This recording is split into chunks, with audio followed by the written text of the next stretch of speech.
இலக்கிய செயலில் அடுத்து என்ன நடக்கலாம் அப்படின்னா, நம்ம எஸ்எஸ்கே சொன்ன மாதிரி நம்ம ரேவதி கிளம்பி எஸ்எஸ்கே ஆஃபீஸ் வராங்க. கந்தசாமி பார்த்துட்டு, வா புஷ்பா, உனக்காக தான் வெயிட் பண்ணிட்டு இருந்தேன், நல்ல வேளை நீ வந்துட்ட. என்ன சார், ஏன் வேற யாரும் ஆள் இல்லையா? இல்லை புஷ்பா, ஆள் இல்லை, அதனால தான் உன்னை கூப்பிட்டேன். சரி வா, நீ என்ன பண்ணுற, நீ தான் அந்த காப்பி எடுத்துகிட்டு போயிட்டு சார்கிட்ட கொடுத்துட்டு வா. மீதி நான் உனக்கு என்ன பண்ணணும்னு சொல்கிறேன். சார்ட்டியா? என்ன சார் சொல்கிறீங்க? அப்போது கான்ஃபரன்ஸ் மீட்டிங் சொன்னீங்க, அது இன்னும் ஆரம்பிக்கல புஷ்பா, இன்னும் கொஞ்ச நேரத்தில் ஆரம்பிச்சிடும். அதுக்கு முன்னாடி சார் கொஞ்சம் தலைவலிக்குன்னு சொன்னாரு. நீ போயிட்டு காஃபி வேணும்னு சாப்பிட்டு கேட்டு வாப்போ அப்படின்னு கந்தசாமி ரேவதியை உள்ள அனுப்ப, ரேவதியும் உடனே உள்ள வராங்க. உள்ள வரவும் எஸ்எஸ்கே பார்க்குறான். பார்த்ததும், அடி வாடி வா, மாஸ்க்கை போட்டு எனக்கு இத்தனை நாளா நீ நல்லா ஏமாத்திட்டு இருந்தால, நான் உன்னை இன்னைக்கு கண்டுபிடிச்சிட்டேன். இனி உன்னை என்ன பண்ண போற மட்டும் பாரு அப்படின்னு எஸ்எஸ்கே மனசை அடிச்சுட்டு நின்றுட்டு இருக்காரு. ரேவதி, சார் உங்களுக்கு காஃபி வேணுமா சார்? நான் போய் எடுத்து வரவா? காஃபி என்ன புஷ்பா, எனக்கு கொஞ்சம் விஷம் இருந்தா எடுத்துட்டு வா. என்ன சார் சொல்றீங்க? ஏன் சார், என்ன சார் ஆச்சு? என்ன ஆச்சா?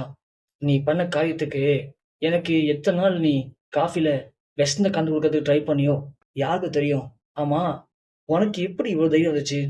சார் நீங்க சொல்றது புரியல சார், போதும் நிப்பாட்ரி அப்படின்னு ரேவதியோட மாஸ்கை பிடிச்சி இழுத்தாரு நம்ம எஸ்எஸ்கே. மாஸ்கை கண்டதும் ரேவதி யாருன்னு தெரிஞ்சு போச்சு. ரேவதி அதிர்ச்சியா நிக்கிறாங்க. என்ன ரேவதி, இன்னும் நம்மள புஷ்பம் தான் அனுப்பிச்சிருக்கான்னு பாத்தியா? இங்க பாரு, நீ யாருங்கிறத கண்டுபிடிச்சிட்டேன். எவ்வளோ ஒரு தெளிவா பிளான் பண்ணி என் இடத்துக்குள்ள வந்து நீ என்னையே முட்டாளாக்கியிருப்ப. உன்னை இதுக்கு மேலே சும்மா விட்டு வச்சேன்னா செட் ஆகாது ரேவதி. அதான் உன் கணக்கை முடிக்கலன்னு நான் ஒரு முடிவு கட்டிட்டேன். இனி நீ உயிரோடு இருக்க போறது இல்லை. என்னைக்கு நீ என் ஆபீஸ்க்குள்ள வந்து என்னையவே பழிவாங்கறதுக்கு அந்த இலக்கியாவுக்கு உதவி பண்ணியோ, அன்னைக்கே உன் கதை முடிஞ்சு போச்சு. உன்னை என்ன பண்ண போறேன்னு பாரு அப்படின்னு நம்ம எஸ்எஸ்கே ரேவதி மேல அப்படியே கழுத்தை பிடிச்சி கொல்லன்னு ட்ரை பண்ண வராரு. ரேவதி உடனே, போதும் நிப்பாட்டு எஸ்எஸ்கே, என்ன ரொம்ப பேசிட்டு இருக்க? நான் உன்னை போனா போதுன்னு விட்டு வச்சிருக்கேன். நீ என்னைக்கு எனக்கு துரோகம் பண்ணிட்டு என்னை ஏமாத்திட்டு போனியோ அன்னைக்கே உன் கதையை முடிச்சிருக்கணும். ஆனா நான் தான் போனா போதும் விட்டு வச்சேன். ஆனா இன்னைக்கு நீ வளர்ந்து வந்து எனக்கே துரோகம் பண்ண போற. அதனால உன்னை இதுக்கு மேலேயும் விட்டு வைக்க போறது ரேவதி. உன்னை என்ன பண்ண போறேன் பாரு. இங்க ரேவதி ஒன்னே, போதும் நிப்பாட்டு எஸ்எஸ்கே. என்ன, நீ எனக்கு பண்ண துரோகத்தெல்லாம் மறந்துட்டியா? நான் தான் உன்னை விட்டு வச்சிருக்கேன்னு சொல்றேன்ல. ஏதோ போனா போதும்னு விட்டு வச்சிருக்கேன். ஆனா இதுக்கு மேல நீ என்ன ஆக போற மட்டும் பாரேன். என்ன ரேவதி, என்ன ரொம்ப தைரியமா பேசிட்டு இருக்க? என்ன என் மேல இந்த பயம்லாம் போச்சா உனக்கு? ம், அதான் உன்னை சும்மா விட்டேன்ல, அதான் நீ இப்ப பயப்படாம பேசிட்டு இருக்க. உன்னை என்ன பண்ண போறேன்னு மட்டும் பாரு அப்படின்னு நம்ம எஸ்எஸ்கே ரேவதி கழுத்தை பிடிக்கிறாரு. பார்த்தா நம்ம இலக்கியா உள்ள வராங்க. இலக்கியாவை பார்த்த உடனே எஸ்எஸ்கே அப்படியே அதிர்ச்சாரு. என்னது, இலக்கியா வரா அப்படின்ட்டு. ஏய் இலக்கியா, உனக்கு என்ன வேலை இங்க? எனக்கு என்ன வேலையா? எஸ்எஸ்கே, நீ எப்போ ரேவதி அம்மாவை கால் பண்ணி வர சொன்னியோ அப்பவே அவங்க எல்லாத்தையும் என்கிட்ட சொல்லிட்டாங்க. என்கிட்ட சொல்லிட்டு தான் அவங்க வந்தாங்க. அதனால தான் நானும் கரெக்டாக இங்கே வந்துட்டேன். ஓ, ரேவதி அப்போ உன்கிட்ட சொல்லிட்டு தான் இங்கே வந்தாளா? ம், தானே பார்த்தேன். ரேவதி இவ தைரியமா வந்திருக்காளேன்னு எனக்கு இப்பவே சந்தேகம் வந்துச்சு. அவ ஒன்னு வருஷம் வந்திருக்காளா? நல்லதா போச்சு. இன்னைக்கு உங்க 2 பேர் கதையும் இதோட முடிக்கிறேன். எனக்கு இருக்கிற ஒரே எதிரி நீங்க தான். உங்க 2 பேர் கதையும் முடிச்சிட்டேன்னா அப்புறம் எனக்கு எதிரி இருக்க மாட்டாங்க. உங்களை என்ன பண்ண போறேன்னு மட்டும் பாருங்க அப்படின்னு எஸ்எஸ்கே சொல்லும்போது இலக்கியா சேர்ல உட்காராங்க. நம்ம ரேவதியும் ஸ்டைலா சேர்ல உட்காராங்க. இதை பார்க்கும்போது எஸ்எஸ்கேவுக்கு கொஞ்சம் பயமா இருக்கு. என்ன இது, நாம 2 பேரையும் கொல்ல போறோம்னு சொல்றோம். ஆனா அந்த 2 பேரும் கொஞ்சம் கூட யோசிக்காம, அதுவும் இவ்வளவு தைரியமா நம்ம முன்னாடி சேர்ல தினமத்தா உட்காராங்களே, இது சரியில்லையே அப்படின்னு எஸ்எஸ்கே யோசிக்கும் போது இலக்கியா சொல்றாங்க. என்ன எஸ்எஸ்கே, நாங்க 2 பேரும் உட்கார்ந்துருக்கிறத பார்க்கும்போது உனக்கு பயமா இருக்கா? நீ நினைக்கிறது சரிதான் எஸ்எஸ்கே. நாங்க ஒன்றும் சாதாரணமா இங்க வரல. பாரு, இப்போ உனக்கு ஒரு ஃபோன் வரும்.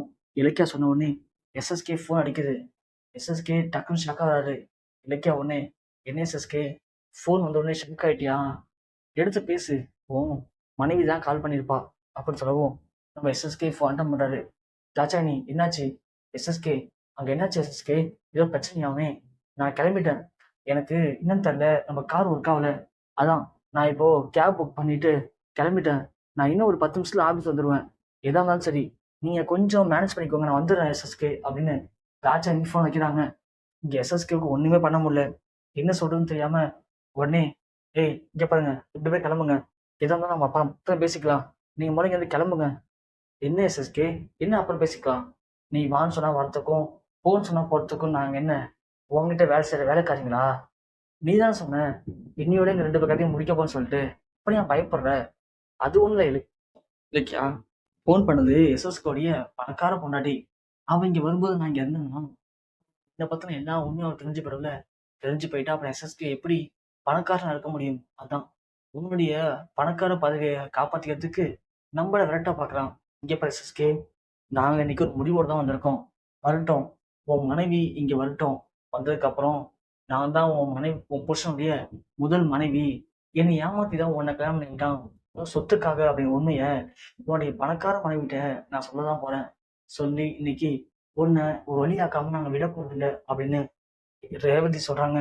எஸ்எஸ்கே உடனே இங்க பாரு ரேவதி, வேணாம். என்ன பழிவாங்கறதுக்கான நேரம் இது இல்ல. தேவையில்லாம என்கிட்ட பிரச்சனை பண்ணாத. ஒழுங்கா நீ இங்க இருந்து கிளம்பு. இலக்கியா, நீ தான் சொல்றேன். ஒழுங்கா இங்க இருந்து கிளம்பு.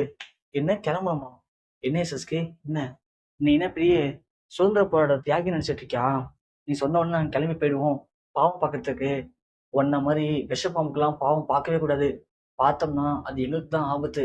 உனக்கு இன்னைக்கு ஒரு முடிவு கட்டாம நாங்க இங்கேருந்து போறதா இல்ல. உனக்கு இன்னொன்னு தெரியுமா? நீ ஃபோன் பண்ணி உன் மேனேஜர் மூலியமா ரேவதி கூப்பிட்டு நான் முடிவு பண்ணிட்டேன். இன்னையோடைய உன்னோட எல்லா ஆட்டத்துக்கும் ஒரு முற்றுப்புள்ளி வைக்கணும்னு சொல்லிட்டு. அது மட்டும் இல்ல, உன் மனைவி இப்போ எதுக்காக இங்க வந்துட்டு இருக்கான்னு நினைக்கிறேன்? அவனா இங்க வரான்னு நினைச்சியா? இல்ல எஸ்எஸ்கே, வர வச்சிருக்கேன். ஏன்னா அப்பதான் உனக்கு நாங்க யாருங்கிறத நிரூபிக்க முடியும். அதனால நான் தான் உன் மனைவிக்கு கால் பண்ணி இங்க அர்ஜென்ட்டா வான்னு சொல்லியிருக்கேன். அதனால தான் உன் மனைவி இங்க அர்ஜென்ட்டா வந்துட்டு இருக்கா. வரட்டும்.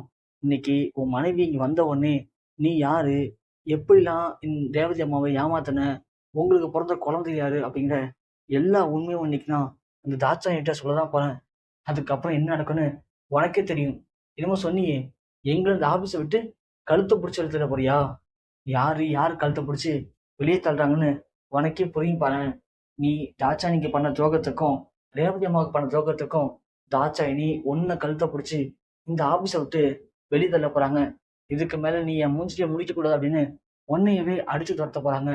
அது தெரியாம நீ எங்களை துரத்த போறதுக்கு பிளான் போட்டுட்டு இருக்க. இங்க போய் எஸ்எஸ்கே, அவ்வளவுதான். எல்லாமே முடிஞ்சு போச்சு. இதுக்கப்புறம் உன்னால தப்பிக்கவே முடியாது. நீ எங்களுக்கு பண்ண துரோகத்துக்கும் எங்களுக்கு பண்ண அந்த அநியாயத்துக்கும் நீ பதில் சொல்ல வேண்டிய நேரம் வந்துச்சு. அதான் சொல்லுவாங்கல்ல, உன் கையை வச்சு உன் கண்ணை குத்துறதுக்கான எல்லா வேலையும் நான் பக்காவா போட்டிருக்கேன். இன்னியோடைய உன் ஆட்டத்துக்கு நான் ஒரு முடிவு கட்டிடுறேன் அப்படின்னு இலக்கியா சொல்றாங்க. எஸ்எஸ்கேவுக்கு என்ன பண்றதுன்னு ஒண்ணுமே புரியல. இன்னும் கொஞ்ச நேரத்துல தாட்சாணி வந்துட்டா அப்புறம் ரேவதி மூலியமா எல்லா உண்மையும் நம்ம தாட்சாணிக்கு தெரிஞ்சு போயிடுமே. தாட்சாணி தெரிஞ்சுட்டா அப்புறம் நாம எப்படி தாட்சாணிய சமாளிக்க முடியும்? என்ன பண்ண போறோம்? ஒண்ணுமே புரியலையேன்னு சொல்லி உச்சக்கட்ட குழப்பத்தோடையும் பயத்தோடையும் எஸ்எஸ்கே நிக்கிறான்.